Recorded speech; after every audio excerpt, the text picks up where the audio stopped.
வணக்கம் மக்களே, நான் தான் உங்களை மாடி தொட்டம். நம்ம பேஜை சப்ஸ்கிரைப் பண்ணிட்டு இந்த வீடியோ பிடிச்சிருந்தா ஒரு சின்ன லைக் மட்டும் கொடுத்துருங்க மக்களே. என்ன அந்த விஷயம் அப்படின்னு கேட்டிங்கன்னா, எதுக்காக கிரிக்கெட்டில் வந்து தொப்பி போடுறாங்கன்னு தெரியுமா?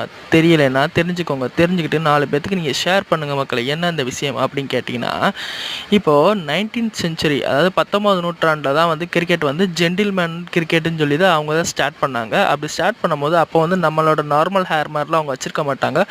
கொஞ்சம் இப்போ தோனி வச்சுருக்காரு பார்த்தீங்களா, இந்த சீசனில் தோனி வந்து எப்படி முடி ஜடை மாதிரி வளர்த்துருக்காரோ அந்த மாதிரி தான் வந்து அந்த டயத்தில் வந்து கிரிக்கெட்டில் வந்து வச்சுருந்தாங்க.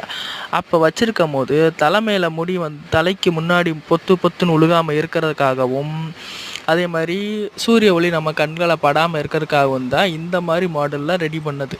அதாவது முடியை மொத்தமாக சுருட்டி மண்டை மேலே வச்சு அதுக்கடுத்து ஒரு கப் மாதிரி வச்சு மறைக்கிறதுக்கு பேர் தான் வந்து ட்ரை பண்ணாங்க. அதாவது விளையாடும் போது அந்த முடி வந்து மூஞ்சில் வந்து உழுகாமல் இருக்கிறதுக்காகத்தான் தொப்பின்ற ஒரு விஷயத்தை கண்டே பிடிச்சாங்க மக்களே. நன்றி.